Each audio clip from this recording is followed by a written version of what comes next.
Welcome to First Mover, your first global look at today's action in the Bitcoin, blockchain, and digital asset space. I'm your host, Christine Lee, and joining me are my co-hosts, CoinDesk Managing Editor of Global Capital Markets, Lawrence Lewitinn, and Managing Director of International Content, Emily Parker. Good morning, you two. I hope you had a good weekend. What's good? Good morning, How Christine. you doing? Good. All right, so let's get started checking in on Bitcoin right now. The Bitcoin XBX Bitcoin price right now trading at $57,121. It's up about 0.9% over the past 24 hours. And the ETX Ether price right now also trading at $17.79, according to trade block data, the most reliable reference price for institutions since 2014, with billions in assets under management benchmarked against it. So, Lawrence, we saw a bit of a dip over the weekend, but prices seem to be stabilizing. What's your view? Yeah, it's flat, mostly flat. We have a little bit of a drop in the 10-year yields in the U.S. also, which part of that is due to what's going on in Turkey, some of the chaos happening in Turkey. There's been a flight to quality, the quality being U.S. Fixed income, particularly treasuries.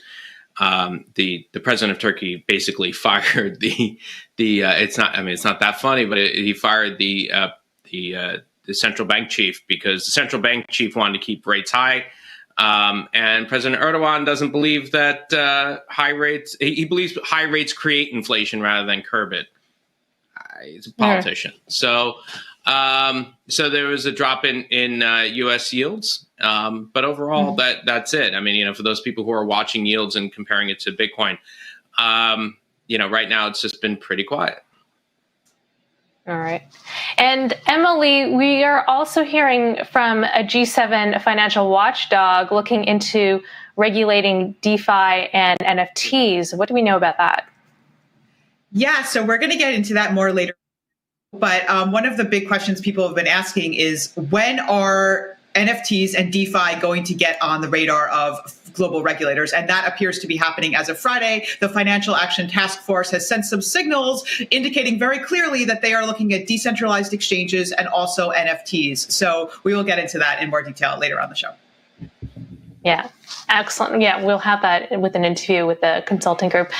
Well, our first guest is a prolific trader, author, market researcher, and chartist with a career trading in futures and foreign exchange spanning 4 decades. Joining us now is Factor Trading founder Peter Brandt. Welcome to the show, Peter. Good to have you here. Hey, it's great to be with you three. You're looking awful good for a Monday morning. Thanks. Well, Peter, over the past 6 months, Bitcoin has shot up from about $10,000 to $60,000. There is some concern among some investors that they missed the rally. But where do you think we are in the bull trend with Bitcoin? I think we're about halfway to where we're going this time around. I mean, if you just look at Bitcoin historically, and I don't really pay that much attention to every little wiggle that takes place from day to day or even week to week, but rather want to kind of keep my eye on the broader picture. But if you really look at Bitcoin over the last 10, 11 years, what you find is you get these big, strong rallies that accelerate for 2-3 years, and then you get a big correction. As a matter of fact, we've seen 3 or 4 corrections in Bitcoin over its 10, 11-year history, of 80%. Not to say that we are going to be entering an 80% correction anytime soon, because I think we're basically taking this market from the big crash low in March of last year, the COVID low. I think we're about halfway through, maybe 2/3 of the way through this current bull phase. So we have a ways to go. We're probably where the 2015 to December 2017 bull market is. If you try to compare it to that, we're probably in July or August of 2017. And so I think that's a good comparison. And this bull market still has plenty of legs to it. That does not mean to say that we may not see some corrections along the way. So, Peter, in general, what's your favorite indicator on a Bitcoin chart? What do you tend to look at? It's an interesting thing. Everybody, it seems, is obsessed with their favorite indicator. I frankly don't like indicators. I mean, if you look at indicators, all they are is statistical derivatives of price. And so why study a statistical derivative of price if I can study price itself? And so my focus is really price action. I want to look at the chart. I want to let the chart tell me what the market's doing, not necessarily a derivative. There's no market out there to trade the ADX or the RSI or the stochastics. There's nobody that really makes a market in an indicator. They make a market in price. And I'm going to trade price, so I'll study price. So let's talking about the charts there. Let's take a look at the first one that you sent us was the longer term chart, and you see Bitcoin going up into something like the $200,000-$300,000 range by September. Yeah. So I think that's an interesting chart. Yeah. And it trades along the channel, and that moving average there. What are you using for? What moving average are you using there to kind of give your view there? Well, I use an 18-week moving average, and just a couple comments on that chart. If you look at Bitcoin and you go back the last 10, 11 years, we've seen Bitcoin previously in 3 parabolic advances. A parabolic advance on a log scale is almost never happens. I mean, you can go through all of the individual stocks or precious metal markets. You will not find parabolic advances on the log scale, much less 4 parabolic advances, which we've had in Bitcoin. And we're currently in the 4th parabolic advance, going back to the beginning of the last decade. That's incredible. I mean, we're looking at really a once in a lifetime type of situation in terms of price action. But should we go to the top of the channel as it's drawn in there, and should we continue along the parabolic advance we have anchored in the March 2020 low and then co-anchored off of the October low of last year, we're looking at the possibility of Bitcoin going up into the 180 to 200 level by the early in the 4th quarter of this year. And what does your hunch tell you? Do you think we're going to stay in that channel? Are you going to stay? For right now, is the channel shape going to stay that way, or or are we looking at the creation of it? Could we be looking at a downward channel even? Oh, I don't think so. No, I don't think so. I think the narrative, all of the narrative that we are here that talk about the potential of Bitcoin to become really an expression of the global reserve currency, potentially even joining a special drawing rights basket that could be created into the future, is really positive for Bitcoin. I'm sure Bitcoin has been the most orderly market. If you look at the 2015 to 2017 bull market, we had 8 corrections in excess of 30%, 2 in excess of 40%, and of the 8, an average of 37, 38%. We've only had a 30% correction going back to the March 2020 low, and we've had 130 and 126, and so this has been an extraordinarily orderly market to date. People, of course, think the market is extremely volatile, and it is on a day-to-day basis. But in terms of the trend, it's been very, very orderly. Well, speaking of corrections, and the shorter-term chart you have a couple of support levels. It seems like we're hitting up against the near-term support, and then you have a longer-term support beneath it and a moving average. Can you explain those? Yeah, sure. What you see on that chart in the first place, in some of those lower red level, is really the parabolic curve that was drawn on the weekly chart, and that's the dominant. I think that's the dominant trend for Bitcoin. Is the red curving line that we see way down below the market. The market could go all the way back there and still be characterized as being in a bull cycle. I don't believe that it'll go all the way back there.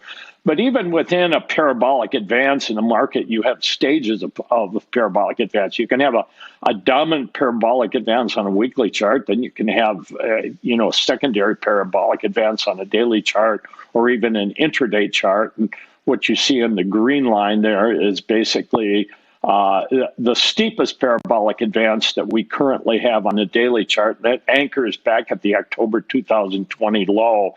And we're right there right now. And so, we're at a point where Bitcoin really, I think, it has 2 choices. One is we accelerate this market and, we do a moonshot from right about current levels. The other option is we might violate that green parabolic advance, at which point I think we probably will develop a broader trading range for the next month or 2 before we find some footing below the market and a staging point for another big up push. You had a very intriguing tweet recently. You said the single most bearish factor that you were considering for Bitcoin was unbridled enthusiasm, and FOMO buying leads to a deep and long correction. Not only is it obnoxious, it is stupid. So could you break that down for us and also tell us how you think investors should be behaving? And also, why is bullish behavior just bad for Bitcoin? Well, it indicates pride on the part of traders. I mean, the thing that really spooked me is I have a very good friend who is very involved in Bitcoin.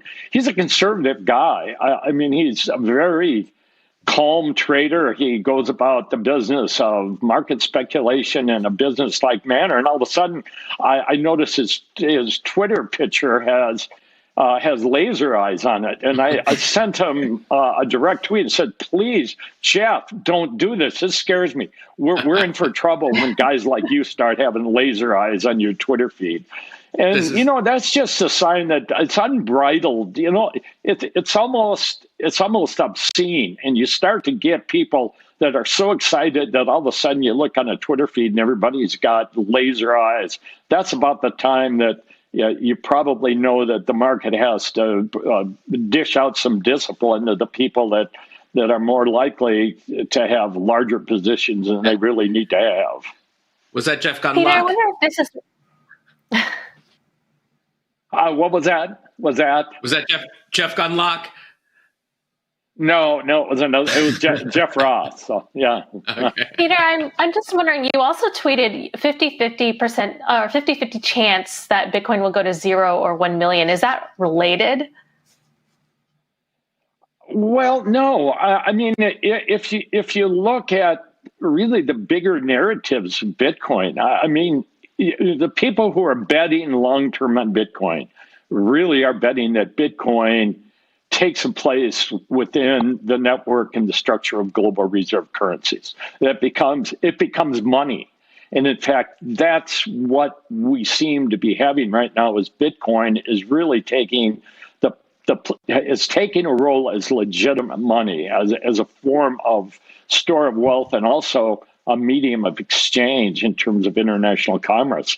And so it's an either or. I think it is really a binary bet. It's a binary bet that really Bitcoin fulfills the best wishes that we can have for its future. Or we find that there's brand new technology and brand new, the world changes. We can have assumptions about the world, what the world looks like 20 years from now. And those assumptions can be very wrong. And so my feeling all the way along has really been that Bitcoin's a binary bet.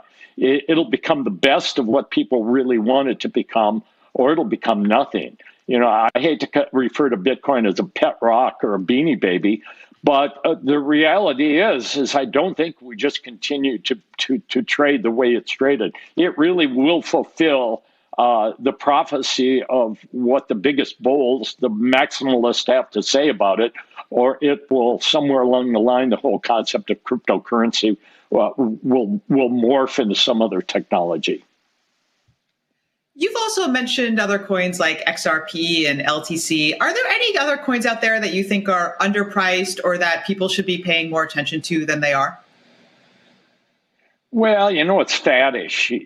What we've seen is if you look at the top 5 coins by market cap, really over the last 5 to 10 years, from year to year, that list changes. But I maintain that the legacy coin is really Bitcoin. If Bitcoin does not truly fulfill some sort of destiny that maximalists have for it, then any of these other coins they're worthless too. And so, I'm going to place my bet on Bitcoin. I don't want to have my attention drawn off into some of these other smaller coins. I don't want to chase the fastest horse, in each race. I want to bet my money on the coin that I believe long-term is a legacy coin. It's the coin that will become, I hate to use the term gold standard because I know that a lot of the crypto people are precious metal haters sometimes, but I think it's Bitcoin. You got to be with Bitcoin. Bitcoin is the horse that'll carry the biggest weight. Peter, at the same time, we heard from Federal Reserve Chair Jerome Powell last week saying he sees a world where cash and a digital dollar will coexist. I wonder how you might see that impacting Bitcoin, how a digital dollar will interact in a world with Bitcoin and vice versa. Well, if we're dealing with digital dollars and we have a central bank that has an unlimited ability to add to the pot of digital dollars, why would a digital dollar be any different than a real dollar? Most of commerce today is conducted, by computer. It's conducted electronically. And, I don't see one country paying off another country's debt by bringing a wheelbarrow of $100 bills. And so, paper money is used day to day for people that can, buy milk and pay for gas. And so in terms of global finance, we're really in very real sense with digital currency right now. So, it's a small step for the Fed to say we're going to start dealing with digital dollar. If they're really talking about cryptocurrency, the question is, do they have an unlimited power to add to the total volume of digital dollars out there? If they do, really there's not much changed. And so, do we have as the anchor of the monetary system, does Bitcoin somehow become one of those anchors? And I think that's the bet that I'm making, is that Bitcoin somehow will become an anchor to the global monetary system 5 years, 10 years down the road. Fascinating. And you have data to back up your thesis. Thank you so much, Peter, for joining us this morning. I appreciate your insights. You bet. Have a good day, guys. Thank you. You too. All right. That was Factor Trading founder Peter Brandt. Coming up, more markets analysis with Osprey Funds.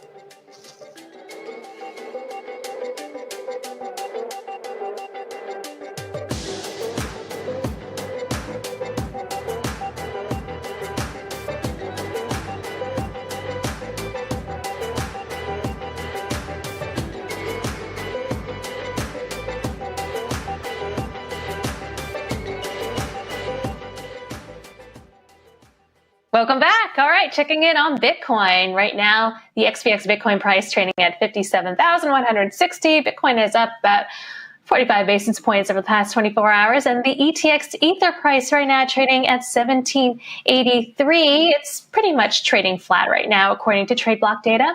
And joining us now to discuss the crypto markets and more is Osprey Funds founder and CEO, Greg King. Welcome, Greg. Good to be here. Good morning.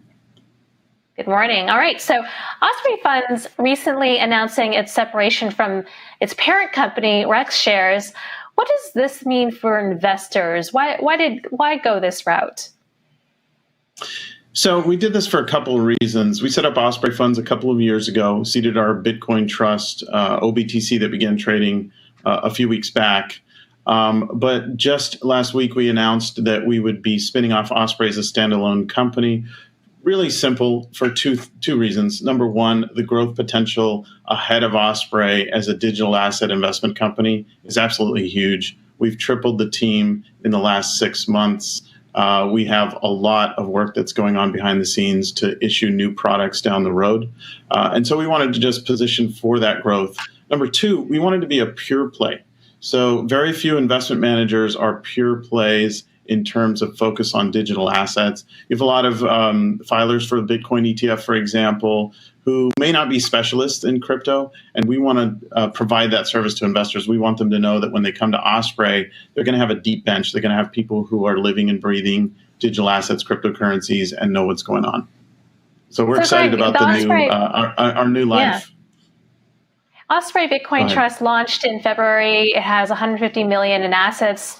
It offers lower fees than Grayscale Bitcoin Trust, its main competitor, which has over 36 billion in assets under management. And just note to viewers, Grayscale is owned by CoinDesk's parent company, Digital Currency Group.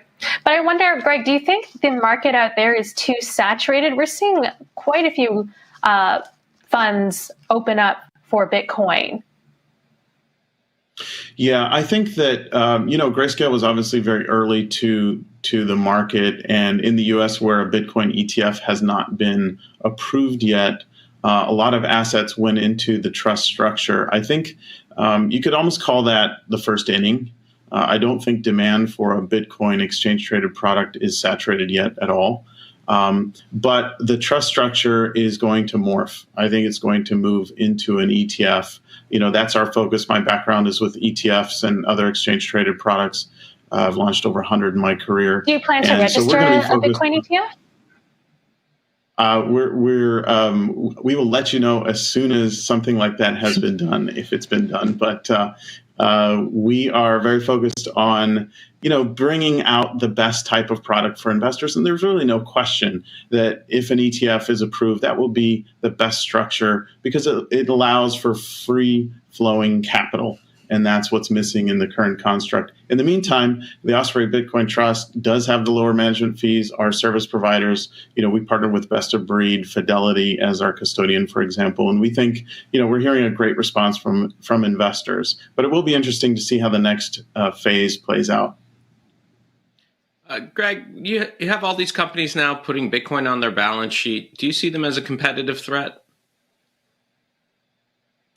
Not really. I think that just goes to show how interested investors are to basically trade something, get a ticker into their portfolio that gives them access to Bitcoin. You got to remember that the U.S. financial system has a lot of constraints built into it, some for better, some for worse. But the reality is there's over $30 trillion in U.S. retail brokerage and IRA accounts.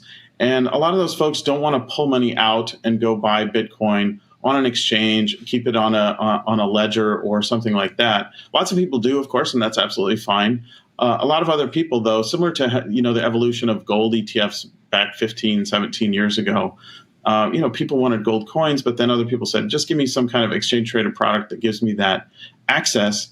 and I can hold it within my overall portfolio, kind of analyze it in the context of the risk reward of the entirety of my portfolio, and not sort of forget about it in some side pocket over here. So I think that when you see people buying these publicly traded stocks that hold a tiny bit of Bitcoin, and it may not be that tiny, but it's sort of an imperfect way to get access, and I think it just shows that the demand is there for pure play exchange traded products.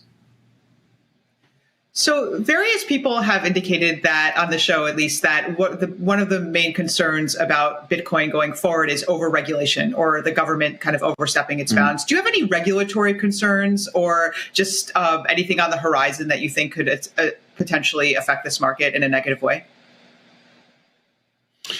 Not really with respect to Bitcoin. I got to say I'm cautiously optimistic with Gary Gensler moving into the SEC. I know there's been a lot of talk about that, and we don't necessarily think that that's a slam dunk for a Bitcoin ETF right away, but I do think he will have a constructive viewpoint. He will look to get some of the cogs in the system unblocked, because there's a lot of demand. There's a lot of friction that's been built up, and I don't think that crypto was regulated very well in the past. So a little bit of light regulation would probably open up additional floodgates, if you will, for investor demand. So now you start talking about DeFi and some of those other things, I think there are more potential concerns. But for Bitcoin itself, I mean, it's 12, 13 years old. It's been deemed a commodity. It's been deemed real property by the IRS. I think it's fairly well known kind of where Bitcoin sits vis-a-vis the regulators. Would you look at opening an ETF in another country like, say, Canada? And if the U.S. does allow for ETFs, how quick could you convert your fund into an ETF? We're really just focused on the U.S. market right now. I mean, down the road, who knows? But that's our team's expertise, where we built our careers in U.S. exchange traded products. So we're focused here. As far as the timing, it's really dependent on the SEC. Like everything, where you're going in and applying for a change. So it would be hard to say how quickly that could happen, but it's certainly not going to happen until Gensler's in his seat, assembled his team, and taken a look around. So what I tell people is I'm sort of 50-50 that something happens this year, and more like 80-20 next year. All right, Greg. Greg, thank you so much for joining us this morning and sharing your insights on Osprey. Great to be here. All right. That was Osprey Funds founder and CEO Greg King. Coming up, the G7's Financial Action Task Force is taking a stab at regulating decentralized finance and non-fungible tokens.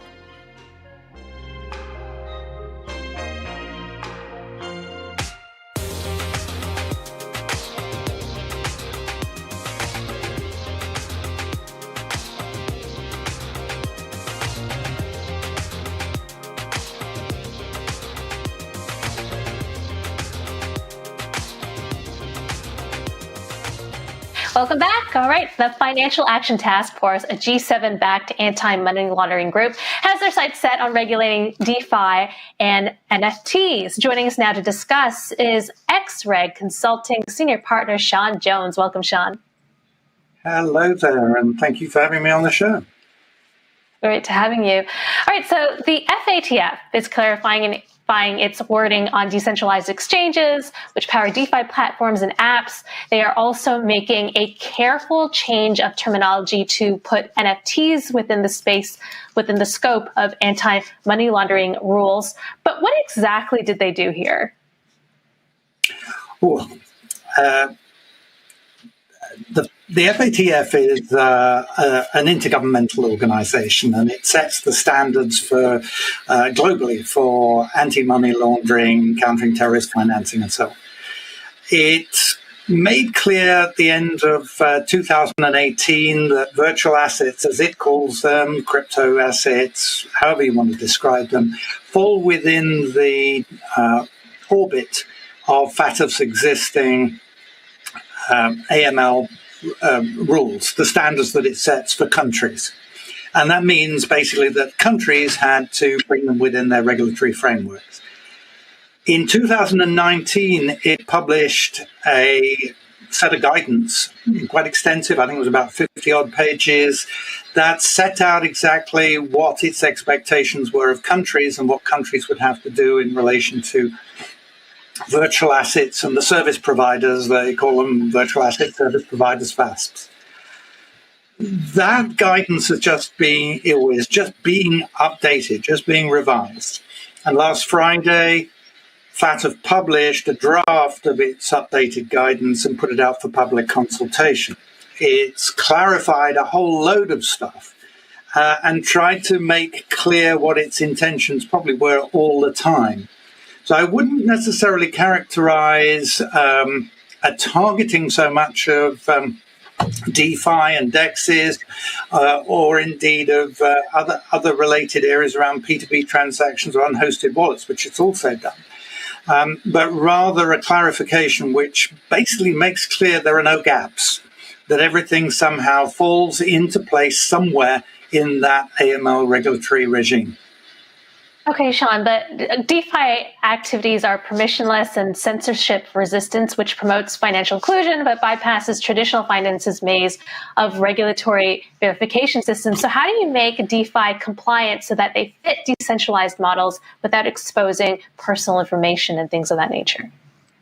Well, I think that's a super question, because FATF has formed the view that it doesn't really see a lot of what is labeled as DeFi as actually being wholly decentralized and beyond its grip, or beyond the grip of the AML authorities, the money laundering authorities in the countries around the world. It's saying basically it doesn't really see very many scenarios where there aren't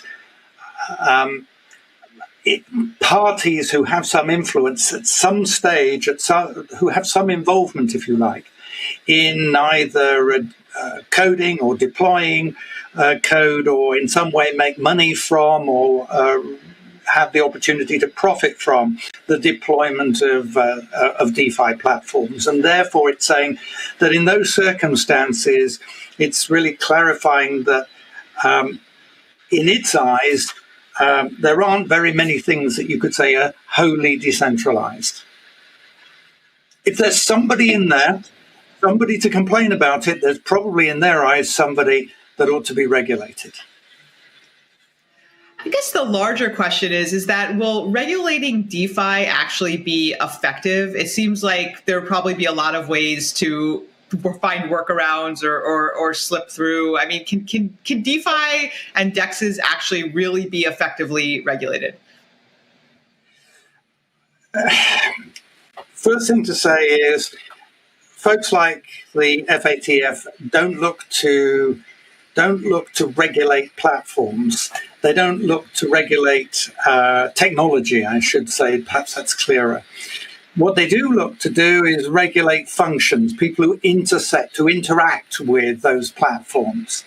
And so that's the point where they regulate. That happens in the traditional financial world. Banks and other financial institutions are at the intersection between the public and their money. And they look to regulate for money laundering purposes at that point. And I guess what the FATF is really clarifying now is that it doesn't see many gaps, that somewhere in the life cycle of a DeFi platform or a protocol or interaction with tokens that are involved in decentralized finance, at some point there are those intersections, and it's at those intersections that they seek to have folks regulated. So I think we need to be clear. They're not looking to regulate DeFi protocols. They're looking to regulate the people who interact with DeFi. And if there's someone who takes a fee, or someone who makes a spread, or someone who invests in such a way when they deploy a protocol that they can make a profit or a gain later on, then they're going to look to those people as the people they want to regulate. So is there outside pressure going on right now from outside the regulator, from outside FATF saying, hey, guys, get on top of this because they're competitive, such as from banks, et cetera? Are we seeing that, or is it primarily internal? I'm sure it's not beyond the realms of possibility that incumbent vested interests will seek to influence policy, governmental policy. But at the big table, as it were, you've got the G20, the most powerful economies of the world, putting organizations like the FATF, the Financial Stability Board, and others under pressure to do stuff to mitigate the risks, to identify and mitigate the risks, and in turn, in setting their rules and their standards, to influence the way that countries operate so that they are much more joined up. So one of the great fears in the crypto world is exactly that, regulators, doing stuff. Do you think that if we do actually start seeing some more action on DeFi or NFTs, this would effectively dampen the market? Surprisingly not. I think, and I probably would pick up on points that are made by others on this show. The presence of regulation gives confidence particularly to institutional players, and that's where the big money is. So the reality is that when those big players see that the crypto stuff is regulated just like their traditional stuff, they'll probably have a great deal more confidence, and they'll have a lot less pressure from their internal compliance people. All right. Greg, thank you so much for breaking down the messy, often complicated world of regulation and how it relates to DeFi. You're very welcome, and thank you very much for having me on the show. Great to have you. All right. That was XReg Consulting Senior Partner Siân Jones. And that's it for First Mover. Coming up tomorrow is special guest Grayscale CEO Michael Sonnenschein. Thank you, Emily Parker, our CoinDesk Managing Director of International Content, and Lawrence Lewitinn, Managing Editor of Global Capital Markets. I'm your host, Christine Lee. I'll be back live at 3 p.m. with all about Bitcoin. Coming up at noon is The Hash. You're watching CoinDesk TV.